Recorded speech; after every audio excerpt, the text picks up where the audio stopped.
समय का चेतन नाम। जय गुरुदेव।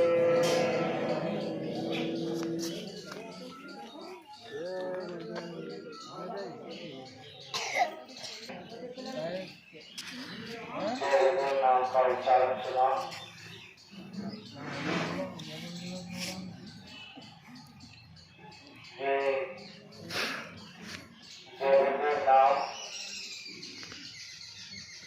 समय का जगाया हुआ सिद्ध किया हुआ नाम। इस नाम से नहीं मिल जाता है जो आपके सामने सिस्टम चल रहा है वो एक बौद्ध बात उस समुद्र की एक बूंद है जिससे पूरे शरीर का सिस्टम चल रहा है। वही बूंद अपने में जाकर मिल जाए तो समुद्र कहलाएगी। उस परमपिता परमात्मा जिसका तेज प्रकाश रोशनी जितने भी चराचर के जीव है 484 लाख की नदियों में सभी के अंदर उसी परमात्मा की अंश जीवात्मा विराजमान है। और ये जीवात्मा इस काल माया के बीच में आकर फंस गई। प्रेमी भाई बहनों, इसी को निकालने के लिए इस कलिकाल में सर्वप्रथम उस परमपिता परमात्मा ने संत के रूप में कबीर साहब को भेजा। और संत का जो सच्चा ज्ञान है उसने कुछ चिरंता प्रेमियों को बताया जिसको उचित समझा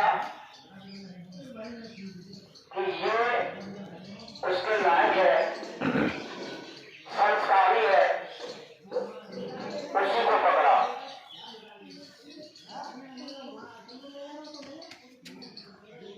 कबीर साहब को भी इस जगत में बहुत परेशान किया गया। जब ये संत मत का ज्ञान उन्होंने बताना शुरू किया तो बड़ा भारी विरोध उनका हुआ कि तुम ये कौन सा ज्ञान यहाँ लेकर आ गए। हमने तो रामायण भागवत गीता कुरान मतलब इनको सुना है और ये तुम्हारा ज्ञान कौन सा है। तुम तो परमात्मा को मानते ही नहीं, तुम तो ईश्वर के भक्त हो ही नहीं सकते। तो प्रेमी भाई बहनों, संतों का बड़ा भारी विरोध हुआ। उन्होंने बहुत समझाने की कोशिश की लेकिन बहुत कम लोगों की समझ में आई।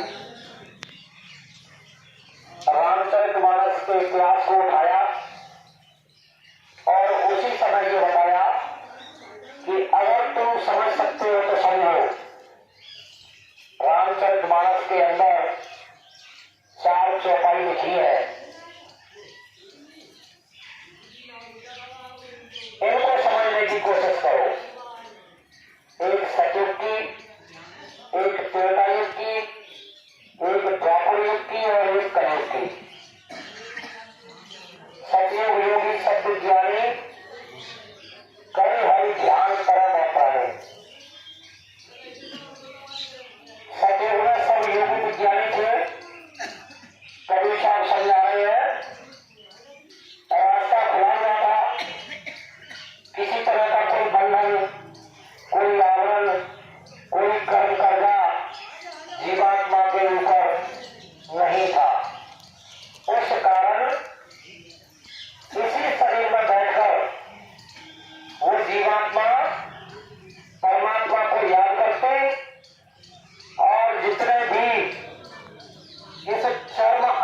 से जिस चीज को देखा जाता है उससे परे जो अध्यात्म ज्ञान है खंड ब्रह्मांडों का,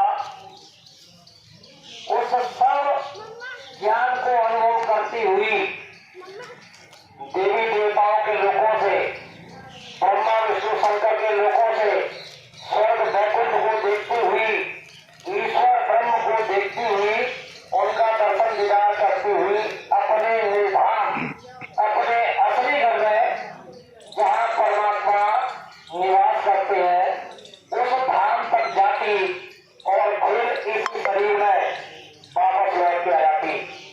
इस तरह का ज्ञान उस सतयुग के समय में था।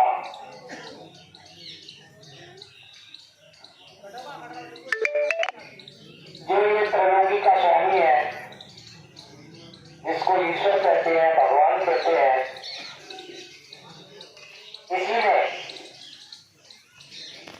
जितनी भी जीवात्माएं इस काल माया के देश में है, ईश्वर ने वरदान स्वरूप परमात्मा से प्राप्त किया। जब उसने देखा कि इस तरीके से ये सभी जीवात्माएं निकलकर अपने देश चली जाएंगी, तो फिर मैं किस पर शासन करूंगा।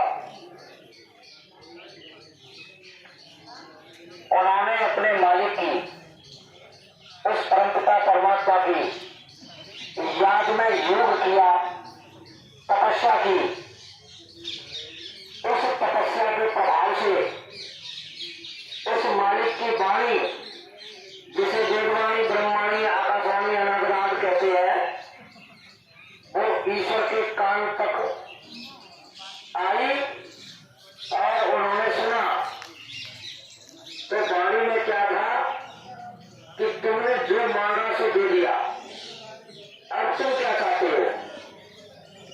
तो उन्होंने कहा कि मैं ये चाहता हूं कि ये सारी जीवात्माएं अपने निर्धाम आपके घर में चली जाएंगी, तो मैं शासन किस पर करूंगा।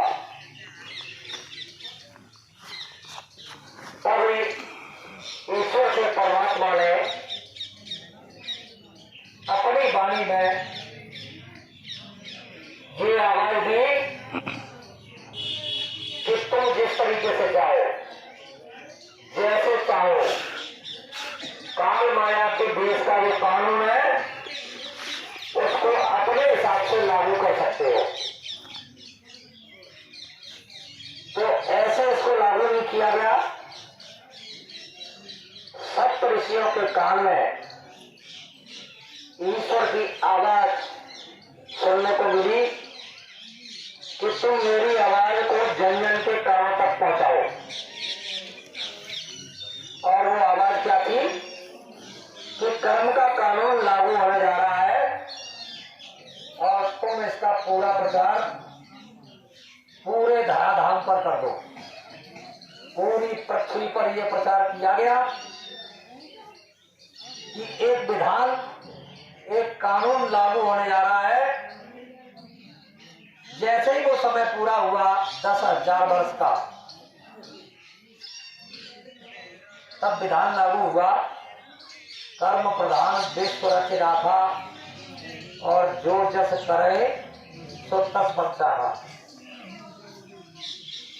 बस उसी दिन से धीरे धीरे धीरे धीरे धीरे धीरे दिन प्रतिदिन कर्म के कानून में जीव बढ़ता चला गया और जीवात्मा के आंख, कान, नाक पर आवरण, कर्म कर्जा, पर्दा चढ़ने लग गया। धीरे धीरे जो रास्ता अपने देश जाने का था छूटता चला गया।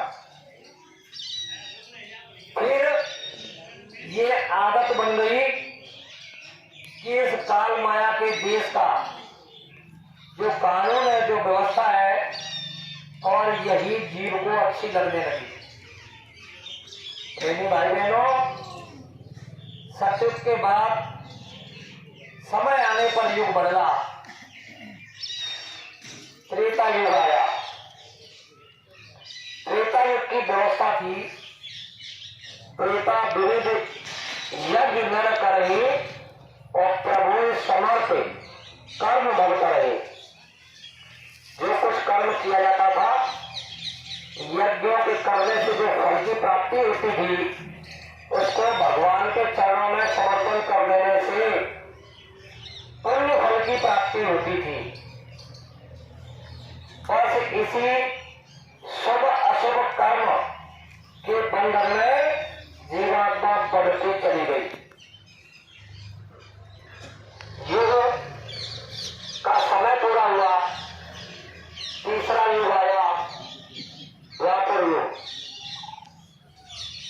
द्वापर कल रघुपति पद पूजा और भवन दिखाए उपाय पूजा, इस तरीके का ये कानून बताया गया। इसका समय पूरा हुआ, कलयुग आया। कलयुग में संतों ने कहा है कि कलयुग केवल नाम आधारा और सुमिर सुमिर नर उतर नहीं पा रहा। प्रेमी भाई बहनों, चौथी चौपाई में गोस्वामी महाराज क्या कह रहे हैं? कलयुग योग यज्ञ नहीं ज्ञाना, एक आधार नाम गुण डाला। न तुमको यज्ञ करने की जरूरत है, न योग करने की जरूरत है, न किसी तरह का विशेष तपस्या कठिन साधन करने की कोई आवश्यकता नहीं। सहज सरल योग मार्ग, जिसको सुरत शब्द योग मार्ग कहते हैं संत मत में। सुरत यानी आत्मा और शब्द माने परमात्मा, इन दोनों का योग करना यानी जोड़ना या मिलाना, इसको कहते हैं सुरत शब्द योग। संत मत उच्च कोटि का मार्ग है, इसमें किसी भी तरह का कोई फसाव नहीं। निज घर जाने का एक ही रास्ता है, जिस रास्ते से वो ईश्वर इस मर्त्यलोक में जीवों को भेजता है और उसी रास्ते से जीवात्मा अपने घर वापस जाती है। दूसरा अगर कोई रास्ता बताता है तो महापुरुषों ने कहा है कि वो अनुभव शून्य है, यानी उसे कोई ज्ञान संत मत का है ही नहीं। वेद मत का ज्ञान कुछ अलग है, क्योंकि वेद मत के ज्ञान से कठिन योग तप कष्ट सहकर जो साधन किया जाता है, उससे देवी देवताओं की प्राप्ति होती है, स्वर्ग वैकुंठ की प्राप्ति होती है, ईश्वर ब्रह्म से मिला जा सकता है, राम कृष्ण का दर्शन किया जा सकता है। लेकिन उसके लिए आपके पास समय नहीं है, और अगर कोई सुलझा हुआ गुरु नहीं मिला और आपने ये योग किया तो आपका शरीर अंग भंग भी हो सकता है, ऐसा महापुरुषों ने कहा है। क्योंकि समय कम है। कम समय का मतलब समझिए, इसी मानव शरीर की इस कलिकाल में केवल 100 वर्ष की उम्र है और 100 वर्ष तक बिल्ले ही पहुंचते हैं, और इस युग की भी उम्र है, युग की उम्र है 4,32,000 वर्ष। इस 4,32,000 वर्ष में इसके 2 चरण है। प्रथम चरण में नैमित्तिक शक्ति का बौद्ध अवतार जो हो चुका है, और द्वितीय चरण में कल की अवतार जो होगा आगे। इन दोनों के बीच में 1000 वर्ष के लिए सतयुग है, और जब सतयुग की स्थापना हो जाती है तो वो हजारों वर्ष चलती है। जो 1000 वर्ष वाला सतयुग है, उसी सतयुग की भविष्यवाणी बाबा जयगुरुदेव जी महाराज ने करी थी। उसी सतयुग का प्रचार प्रसार पूरे भारतवर्ष में बाबा जयगुरुदेव जी महाराज ने करवाया कि कलयुग में कलयुग जाएगा और कलयुग में सतयुग आएगा। उसके लिए बाबा जयगुरुदेव जी महाराज ने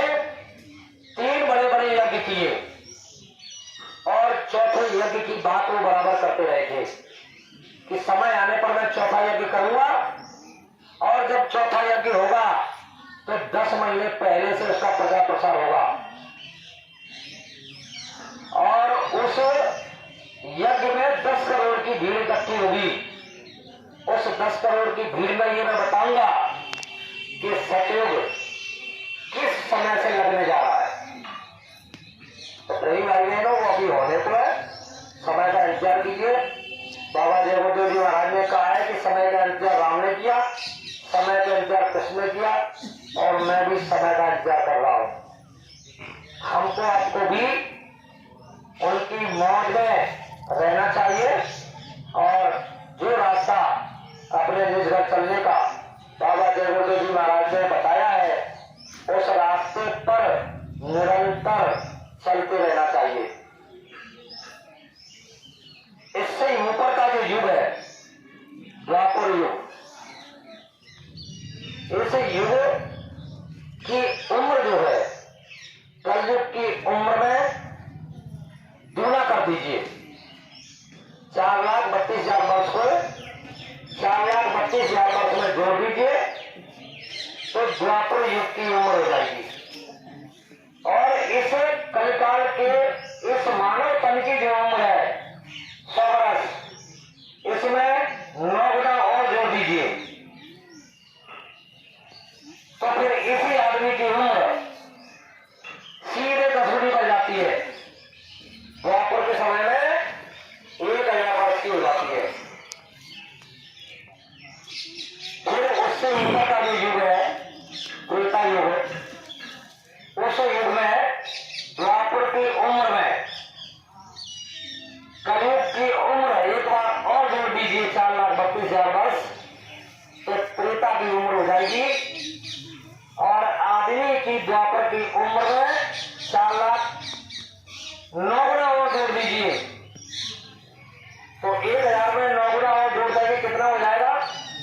10,000 वर्ष। 10 इसी आदमी की उम्र त्रेता के समय में 10,000 वर्ष हो जाती है।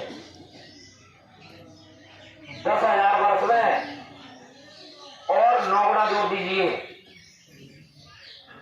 तो प्रेमी भाई बहनों कितने हो जाएगी? 1,00,000 वर्ष हो जाएगी।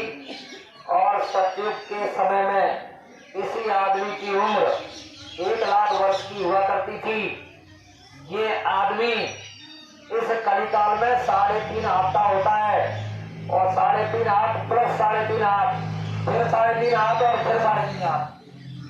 सतयुग के समय में 21 फुट का आदमी हुआ करता था, उसकी लंबाई 21 फुट की होती थी। तो प्रेमी भाई बहनों, उम्र के हिसाब से इस आदमी की उम्र भी उसी के हिसाब से सतयुग से त्रेता, त्रेता से द्वापर, द्वापर से कलयुग घटती चली गई। अगर मैं इस कलयुग के दूसरे चरण की बात करूं तो महापुरुषों ने कहा है कि जब घोर कलयुग में कल्कि अवतार होगा तो केवल आदमी की उम्र कितनी होगी? 20 वर्ष की, और उसकी ऊंचाई कितनी होगी? 1.5 हाथ की। ऐसा बताया गया है कि जो सबसे छोटा उदाहरण दिया गया है महापुरुषों ने, वो बताया है कि जुजुरू के पेड़ के नीचे बैठ करके छाया ले लेगा, छोटी होंगी, और 20 वर्ष की अवस्था में, 5 वर्ष में जवानी, 5 वर्ष के अंतराल में बच्चे, और 5 वर्ष के अंतराल में गाड़ी घोड़ा मकान जमीन जायदाद जो कुछ भी उसको करना है वो सब 15 वर्ष के अंदर कर लेगा। और 15 से 20 वर्ष के दौरान में उसकी उम्र खत्म हो जाएगी और वो मर करके अपने धाम चला जाएगा। तो प्रेमी भाई बहनों, संत महात्मा महापुरुष कहते हैं कि जहाँ मरने से जग डरे और मेरे मन आनंद मरने ही से पाइए पूर्ण परमानंद। अगर पूर्ण परमानंद की प्राप्ति करना चाहते हो तो महापुरुष कहते हैं, बाबा जयगुरुदेव जी महाराज ने कहा है कि जीते जी मरना सीखो। जीते जी मरने का मतलब क्या है पता है? जब अपने घर परिवार में किसी आदमी की मृत्यु हो जाती है तो ये जीवात्मा इस शरीर से निकल जाने के बाद ये शरीर मिट्टी हो जाता है, और कितना भी खास, कितना भी नजदीक, प्यारे से प्यारा वो बंदा, चाहे स्त्री हो या पुरुष, घंटे 2 घंटे, ज्यादा से ज्यादा 4 घंटे गांवों की व्यवस्था है। गांव वाले अड़ोसी पड़ोसी आएंगे और वो कहेंगे कि देखो जो कुछ होना था हो गया, अब एक काम करो, इस मिट्टी को हिलने लगाओ। तो हिलने लगाने के लिए जल्दी से जल्दी व्यवस्था की जाती है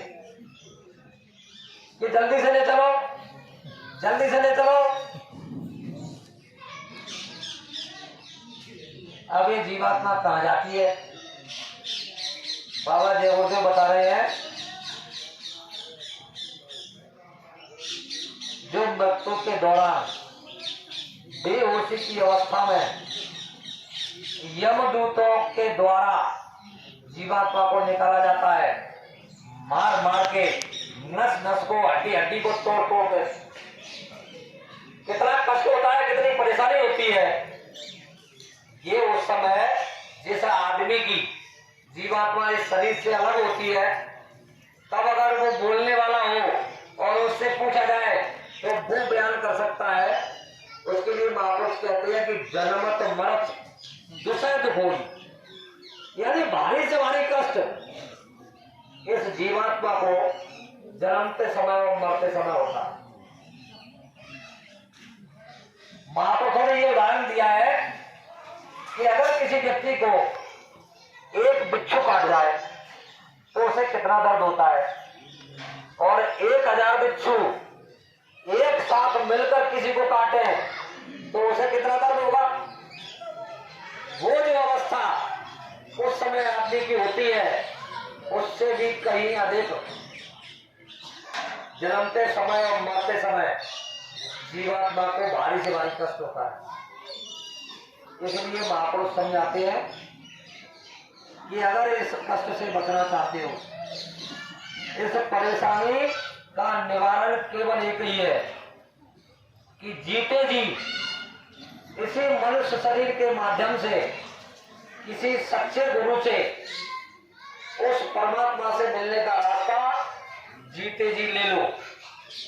जो जहां तक गया है वहां तक ले जा सकता है। जिसने इसी मानव तन में बैठकर और भगवान की भक्ति की है तो वो वहां तक ले जा सकता है, उसके पास पावर होता है ले जाने का। लेकिन जो कभी गया ही नहीं वो क्या ले जाएगा। जग में सत्संग बिना मानव सर्वमति गति पाना क्या जाने, आसुरी प्रगत के वो प्राणी सत्संग में आना क्या जाने। उन्नति का साधन सेवा है, इससे ही आत्मशुद्धि होती, पर लोभी कामी अभिमानी सेवा को निभाना क्या जाने। गांजा अफीम और भांग चरस, बीड़ी सिगरेट शराब पीने वाले इन आदतों को जो जन छोड़ पाते, मन बस में लाना क्या जाने। उन्नति का साधन सेवा है, इससे ही आत्मशुद्धि होती, पर लोभी कामी अभिमानी सेवा को निभाना क्या जाने। जो पहुंचे हुए संत जन है उनसे पूछो पथ की बातें, और जो बारह बाट बीच में है वो लक्ष्य दिखाना क्या जाने। प्रेमी भाई बहनों, जिसने उस मालिक का दर्शन दीदार किया है तो वो करा सकता है। उसके लिए बड़ा सरल, बड़ा सहज है। स्वामी विवेकानंद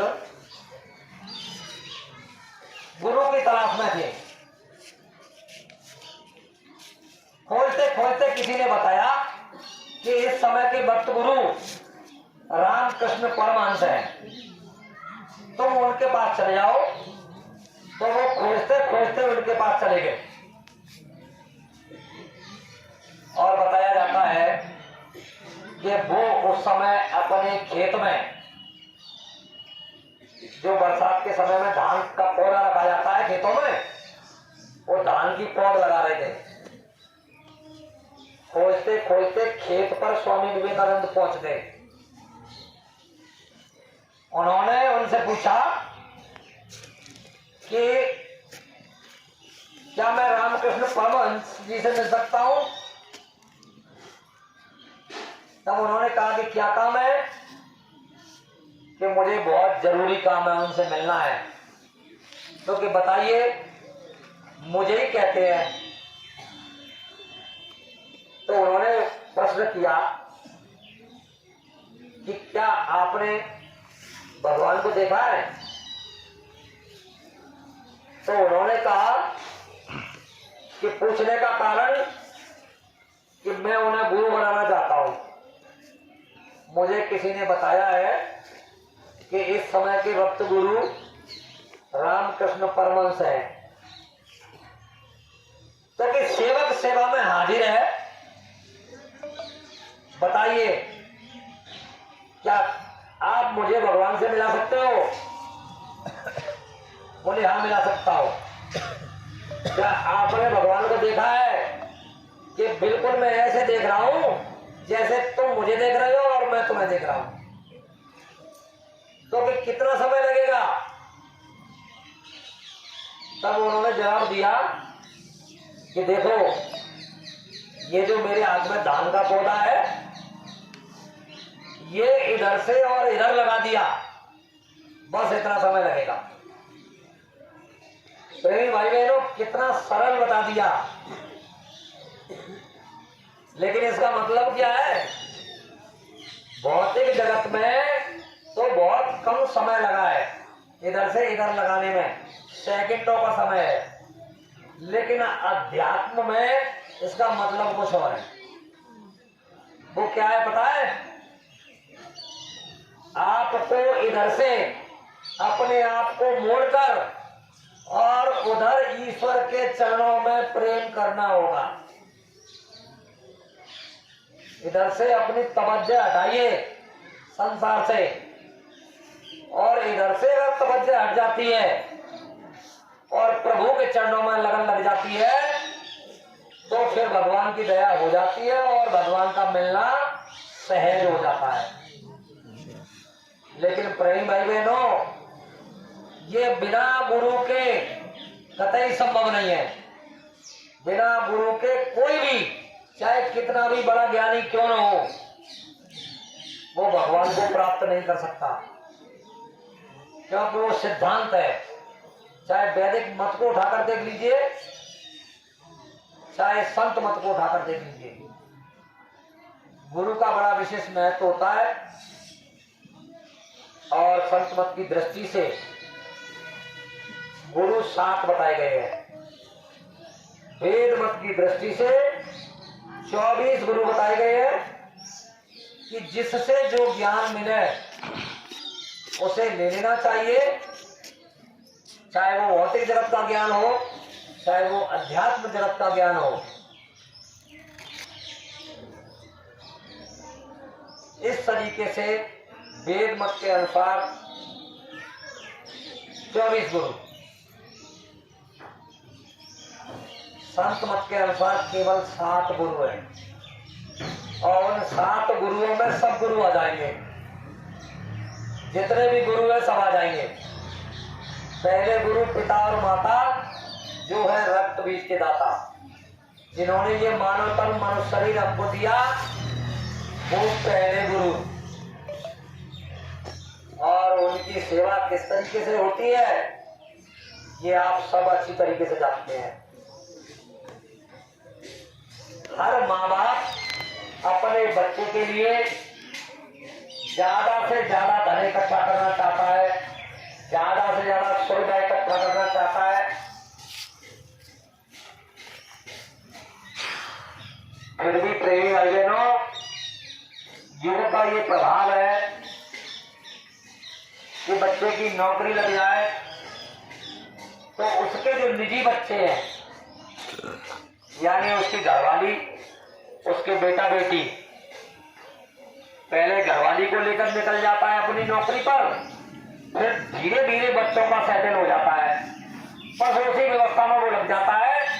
माँ बाप कहाँ किस स्थिति में है, भूल जाओ। कोई बिरले इस बात को समझ पाते हैं। बकाया अधिकांश तो मैं तो ये देख रहा हूं कि माँ बाप की व्यवस्था कुछ दूसरे ढंग से ही होती है। अपनी व्यवस्था में ठंड के समय में सारी सुविधाएं होंगी, गर्मी के समय में सारी सुविधाएं होंगी, और माँ बाप को कहीं कोने में डाल दिया गया होगा। गर्मी का समय होगा तो एक पंखा लगा दिया होगा जो टर टर कर रहा होगा, हवा भी ठीक से नहीं दे रहा होगा। अपन एसी में रहा। ये प्रेमी भाई बहनों, समय का प्रभाव है। हर माँ बाप अपने बच्चे के लिए बहुत अच्छा करना चाहता है, लेकिन बच्चे भूल जाते हैं। उन्हें नहीं भूलना चाहिए। यही बाबा देवगुरुदेव अपने बच्चों को, अपने अनुयायियों को, अपने प्रेमियों को याद दिलाते हैं कि देखो, मैं तो बचपन में निकल आया था, मेरे माँ बाप का साया मेरे ऊपर से 5-6 वर्ष की अवस्था में ही छूट गया था। अगर आज मेरे माता पिता होते तो मैं बात बताता कि माँ बाप की सेवा किस तरीके से की जाती है। दूसरा गुरु, वही व दाई गर्भवास की मैल छोड़ाए। जब ये मानव तो मनुष्य शरीर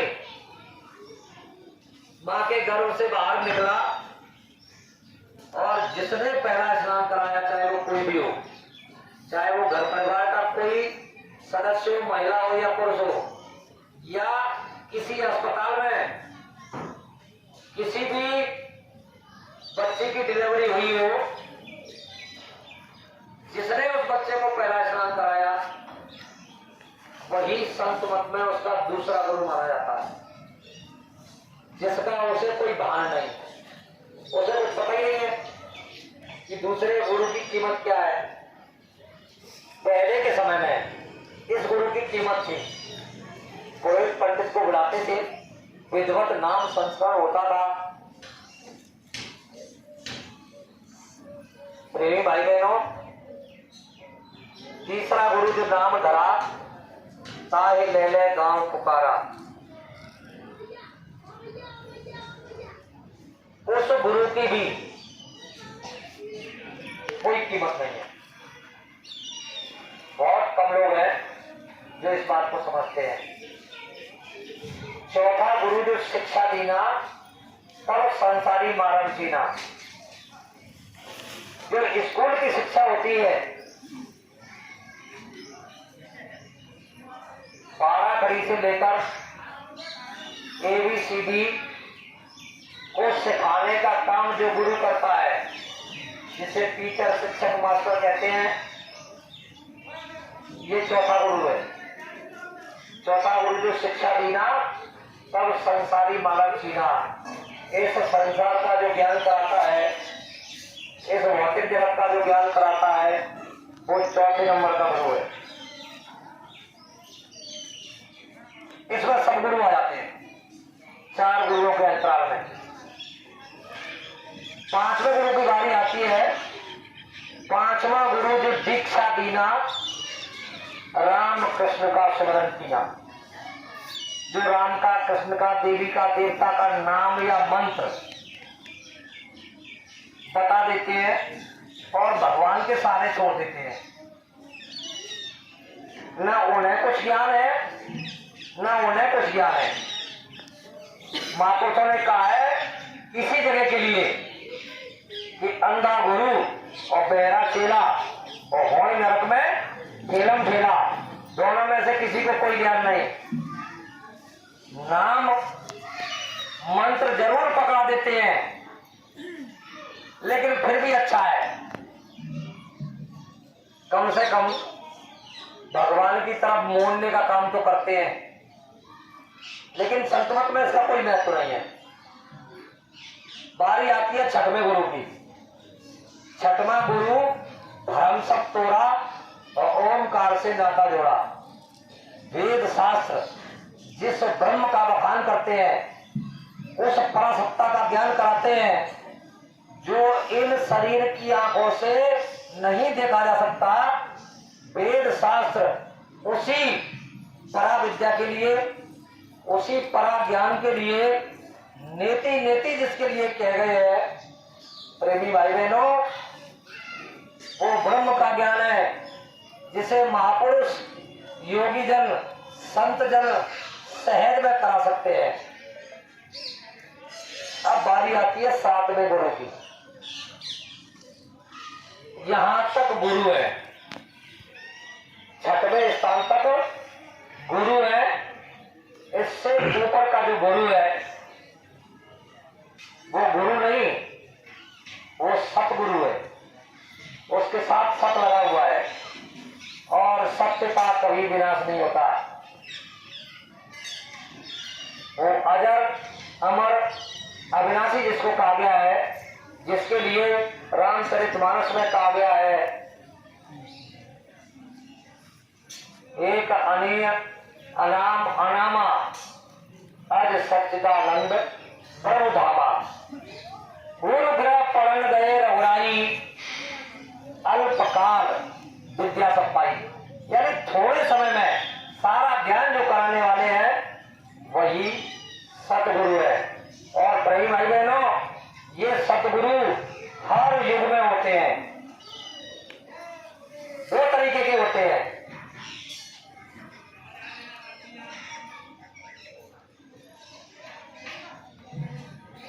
एक होते हैं गुप्त संत, एक होते हैं प्रगट संत।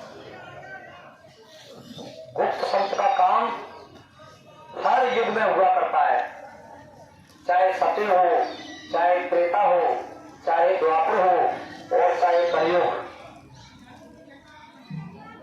लेकिन प्रगट संत का जो काम है वो काम है आत्मा परमात्मा का जो सार ज्ञान है उसे हासिल कराना उस नाम युक्ति के द्वारा, जिसके लिए कलिकाल में बताया गया कि कलयुग केवल नाम आधारा और सुमर सुमर नर उतरे पारा। कलयुग योगी शब्द विज्ञानी कर हरि ध्यान करे प्राणी। प्रेमी भाई बहनों, इस मानव तन की इस कलिकाल में विशेष महत्ता है। अगर ये मानव तन चला गया, छूट गया, तो फिर उसकी कोई कीमत नहीं रह जाएगी। जैसे मैं पहले आपको बता रहा था कि अपने घर परिवार में कोई सदस्य अगर जिसकी जीवात्मा निकल जाती है तो फिर जल्दबाजी होती है। बड़े बड़े लोगों को 2 दिन 3 दिन 4 दिन यानी उनके घर परिवार के जो मूल सदस्य हैं जिनकी वजह से उनको रखा जाता है, वो एक अलग सिस्टम है, अलग बात है। लेकिन इस शरीर को ज्यादा समय तक नहीं रखा जाता। ये वैदिक मत का ज्ञान है।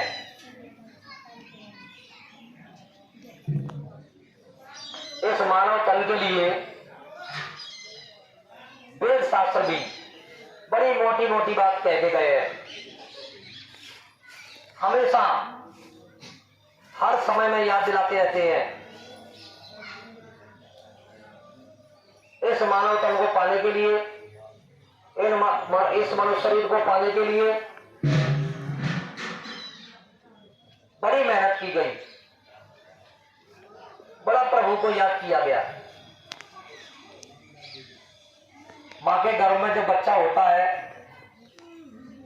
तो संत मत का ज्ञान बताता है कि 5 महीने तक मां के गर्भ में बच्चे बच्ची का खोल, जिसे ये शरीर कहते हैं, वो बन के तैयार होता है। और 5 महीने के बाद उसमें जीवात्मा डाली जाती है। जब जीवात्मा डाली जाती है तो उसी दिन मां को एहसास होने लगता है।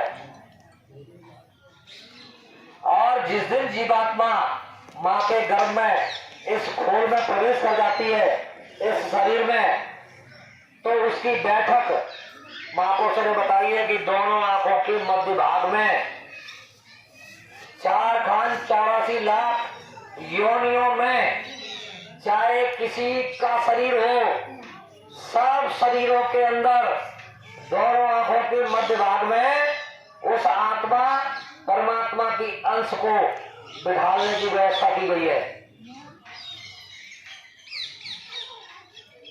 उस दिन से हर पल हर क्षण जो त्रैलोकी का स्वामी है, जो इस तीन लोक का मालिक है, जिसको ईश्वर भगवान कहते हैं, हर समय उससे बात होती रहती है। 24 घंटे, एक पल के लिए भी उससे अलग नहीं होता। तब फिर जन्मान जन्मों का जो कर्म का खेल है, वो अंदर में उसे याद दिलाया जाता है। जब वो ये देखता है कि मैंने इस शरीर के द्वारा और इस तरीके के यानी काम किए, उसके परिणाम स्वरूप क्या क्या परेशानियां मुझे झेलनी पड़ी। प्रेमी भाई बहनों,